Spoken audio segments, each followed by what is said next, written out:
नमस्कार दोस्तों। तो आज मैं आपको सुनाऊंगी बृहस्पतिवार व्रत की कथा। तो भारतवर्ष में एक प्रतापी और दानी राजा राज्य करता था। वह नित्य गरीबों और ब्राह्मणों की सहायता करता था। यह बात उसकी रानी को अच्छी नहीं लगती थी। वह न पूजन करती थी और न गरीबों को दान देती थी, न ही भगवान का पूजन करती थी और राजा को भी दान देने से मना किया करती थी। एक दिन राजा शिकार खेलने वन को गए हुए थे तो रानी महल में अकेले थी। उसी समय बृहस्पति देव साधु वेश में राजा के महल में भिक्षा के लिए गए और भिक्षा मांगे। रानी ने भिक्षा देने से इनकार किया और कहा, हे साधु महाराज, मैं तो दान पुण्य से तंग आ गई हूँ। मेरा पति सारा धन लुटाते रहते हैं। मेरी इच्छा है कि हमारा धन नष्ट हो जाए, फिर न रहेगा बांस न बजेगी बांसुरी। साधु ने कहा, देवी तुम तो बड़ी विचित्र हो। धन संतान तो सभी चाहते हैं, पुत्र और लक्ष्मी तो पापी के घर भी होने चाहिए। यदि तुम्हारे पास अधिक धन है तो भूखों को भोजन दो, प्यासों के लिए प्याऊ बनवाओ, मुसाफिरों के लिए धर्मशाला खुलवाओ। जो निर्धन अपनी कुंवारी कन्याओं का विवाह नहीं कर सकते उनका विवाह करा दो। ऐसे और कई काम है जिनके करने से तुम्हारा यश लोक परलोक में फैलेगा। परंतु रानी पर उपदेश का कोई प्रभाव न पड़ा। वह बोली, महाराज आप मुझे कुछ न समझाएं। मैं ऐसा धन नहीं चाहती जो हर जगह बांटती फिरूं। साधु ने उत्तर दिया, यदि तुम्हारी ऐसी इच्छा है तो तथास्तु। तुम ऐसा करना कि बृहस्पतिवार को घर लीप कर पीली मिट्टी से अपना सिर धोकर स्नान करना, भट्टी चढ़ाकर कपड़े धोना। ऐसा करने से आपका सारा धन नष्ट हो जाएगा। इतना कहकर वह साधु महाराज वहां से आलोप हो गए। साधु के अनुसार कई बातों को पूरा करते हुए रानी को केवल 3 बृहस्पतिवार ही बीते थे कि उसकी समस्त धन संपत्ति नष्ट हो गई। भोजन के लिए राजा का परिवार तरसने लगा। तब एक दिन राजा ने रानी से बोला कि हे रानी, तुम यहीं रहो, मैं दूसरे देश को जाता हूँ, क्योंकि यहाँ पर सभी लोग मुझे जानते हैं, इसलिए मैं कोई छोटा कार्य नहीं कर सकता। ऐसा कहकर राजा परदेश चला गया। वहाँ वह जंगल से लकड़ी काट कर लाता और शहर में बेचता। इस तरह वह अपना जीवन व्यतीत करने लगा। इधर राजा के परदेश जाते ही रानी और दासी दुखी रहने लगे। एक बार जब रानी और दासी को 7 दिन तक बिना भोजन के रहना पड़ा तो रानी ने अपनी दासी से कहा, हे दासी, पास ही के नगर में मेरी बहन रहती है, वह बड़ी धनवान है, तो उसके पास जा और कुछ लेकर आ, ताकि थोड़ी बहुत गुजर बसर हो जाए। दासी रानी की बहन के पास गई।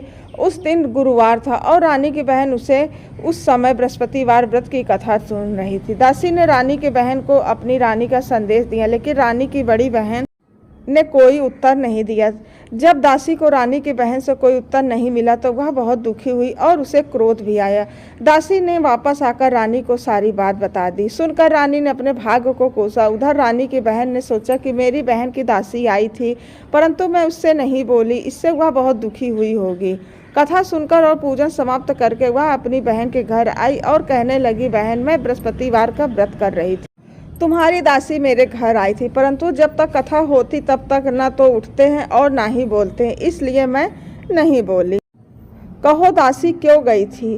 रानी बोली, बहन तुमसे क्या छुपाऊं, हमारे घर में खाने तक का भोजन अनाज नहीं था। ऐसा कहते कहते रानी की आंखें भर आई। उसने दासी समेत पिछले 7 दिनों से भूखे रहने तक की बात अपनी बहन को विस्तार पूर्वक सुना दी। रानी की बहन बोली, देखो बहन, भगवान बृहस्पति देव सबकी मनोकामना को पूर्ण करते हैं। देखो शायद तुम्हारे घर में अनाज रखा हो।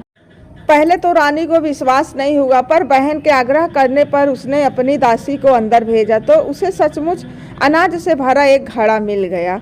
यह देखकर दासी को बड़ी हैरानी हुई। दासी रानी से कहने लगी, हे रानी, जब हमको भोजन नहीं मिलता तो हम व्रत ही क्यों करते, इसलिए क्यों ना इससे व्रत और कथा की विधि पूछ ली जाए ताकि हम भी व्रत कर सके। तब रानी ने अपनी बहन से बृहस्पतिवार व्रत के बारे में पूछा। उसकी बहन ने बताया, बृहस्पतिवार के व्रत में चने की दाल और मुनक्का से विष्णु भगवान का केले की जड़ में पूजन करे तथा दीपक जलाएं, व्रत कथा सुने और पीला भोजन ही करे। इससे बृहस्पति देव प्रसन्न होते हैं। और व्रत और पूजन विधि बताकर रानी की बहन अपने घर को लौट गई। 7 दिन के बाद जब गुरुवार आया तो रानी और दासी ने व्रत रखा। घुड़साल में जाकर चना और गुड़ लेकर आई, फिर उससे केले की जड़ तथा भगवान विष्णु का पूजन किया। अब पीला भोजन कहाँ से आए, इस बात को लेकर दोनों बहुत दुखी थे। चूंकि उन्होंने व्रत रखा था इसलिए बृहस्पति देव उनसे प्रसन्न थे, इसलिए वे एक साधारण व्यक्ति का रूप धारण कर 2 थालों में सुंदर पीला भोजन दासी को दे गए। भोजन पाकर दासी प्रसन्न हुई और फिर रानी के साथ मिलकर भोजन ग्रहण किया। उसके बाद वे सभी गुरुवार को व्रत और पूजन करने लगी। बृहस्पति भगवान की कृपा से उनके पास फिर से धन संपत्ति आ गई, परंतु रानी फिर से पहले की तरह आलस करने लगी। तब दासी बोली, देखो रानी, तुम पहले भी इस प्रकार आलस करती थी, तुम्हें धन रखने में कष्ट होता था, इस कारण सभी धन नष्ट हो गया, और जब अब भगवान बृहस्पति की कृपा से धन मिला है तो तुम्हें फिर से आलस होता है। रानी को समझाते हुए दासी कहती है कि बड़ी मुसीबतों के बाद हमने यह धन पाया है, इसलिए हमें दान पुण्य करना चाहिए, भूखे मनुष्यों को भोजन कराना चाहिए और धन को शुभ कार्यों में खर्च करना चाहिए, जिससे तुम्हारे कुल का यश बढ़ेगा, स्वर्ग की प्राप्ति होगी और पितृ प्रसन्न होंगे। दासी की बात मानकर रानी अपना धन शुभ कार्यों में खर्च करने लगी, जिससे पूरे नगर में उसका यश फैलने लगा। बृहस्पतिवार व्रत कथा के बाद श्रद्धा के साथ आरती की जानी अवश्य चाहिए। इसके बाद प्रसाद बांटकर उसे ग्रहण करना चाहिए। एक दिन राजा दुखी होकर जंगल में एक पेड़ के नीचे आसन जमाकर बैठ गया। वह अपनी दशा को याद करके व्याकुल होने लगा। बृहस्पतिवार का दिन था। एकाएक उसने देखा कि निर्जन वन में एक साधु प्रकट हुए। वह साधु वेश में स्वयं बृहस्पति देवता थे। लकड़हारे के सामने आकर बोले, हे लकड़हारे, इस सुनसान जंगल में तू चिंता मग्न क्यों बैठा है? लकड़हारे ने दोनों हाथ जोड़कर प्रणाम किया और उत्तर दिया, महात्मा जी, आप सब कुछ जानते हैं, मैं क्या कहूँ? यह कहकर रोने लगा और साधु को अपनी आत्मकथा सुनाई। महात्मा जी ने कहा, तुम्हारी स्त्री ने बृहस्पतिवार के दिन बृहस्पति भगवान का निरादर किया है, जिसके कारण रुष्ट होकर उन्होंने तुम्हारी यह दशा कर दी। अब तुम चिंता को दूर करके मेरे कहने पर चलो तो तुम्हारे सब कष्ट दूर हो जाएंगे और भगवान पहले से भी अधिक संपत्ति देंगे। तुम बृहस्पतिवार के दिन कथा किया करो, 2 पैसों के चने मुनक्का लाकर उसका प्रसाद बनाओ और शुद्ध जल से लोटे में शक्कर मिलाकर अमृत तैयार करो। कथा के पश्चात अपने सारे परिवार और सुनने वालों प्रेमियों में अमृत व प्रसाद बांटकर अपने आप भी ग्रहण करो। ऐसा करने से भगवान तुम्हारी सब मनोकामनाएं पूर्ण करेंगे।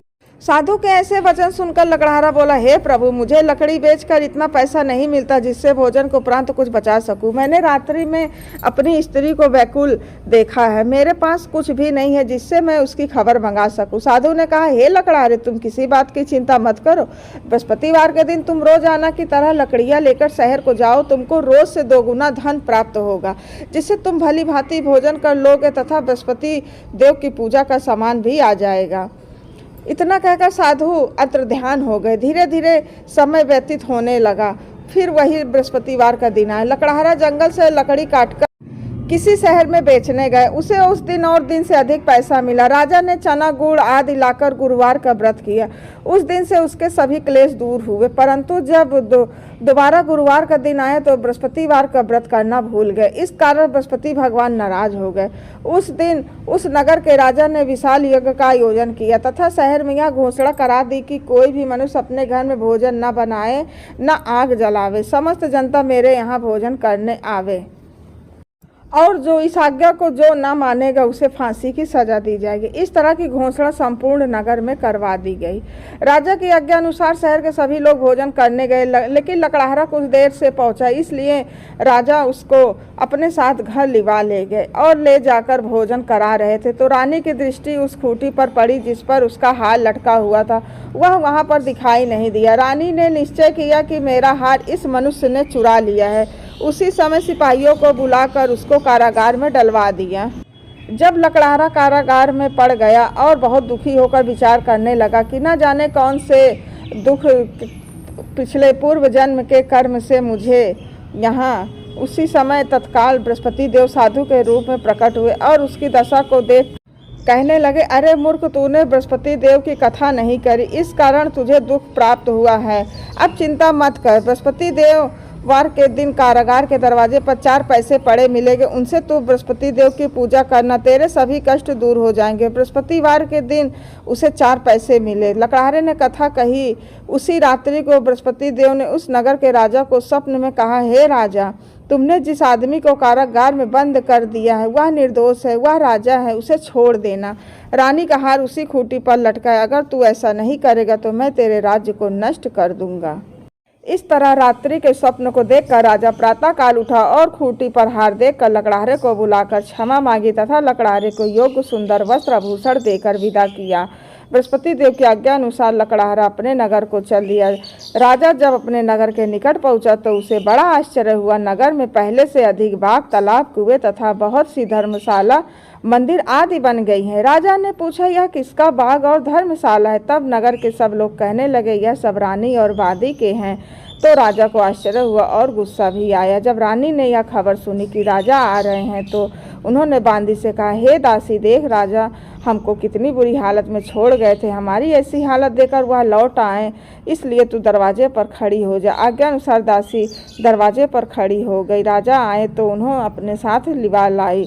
तब राजा ने क्रोध करके अपने रानी से पूछा कि यह धन तुम्हें कैसे प्राप्त हुआ? तब उन्होंने कहा, हमें यह सब बृहस्पति देव के इस व्रत के प्रभाव से प्राप्त हुआ। राजा ने निश्चय किया कि 7 रोज बाद तो सभी बृहस्पति देव का पूजन करते हैं, परंतु मैं तो प्रतिदिन दिन में 3 बार कहानी तथा रोज व्रत किया करूँगा। अब हर समय राजा के दुपट्टे में चने की दाल बंधी रहती है।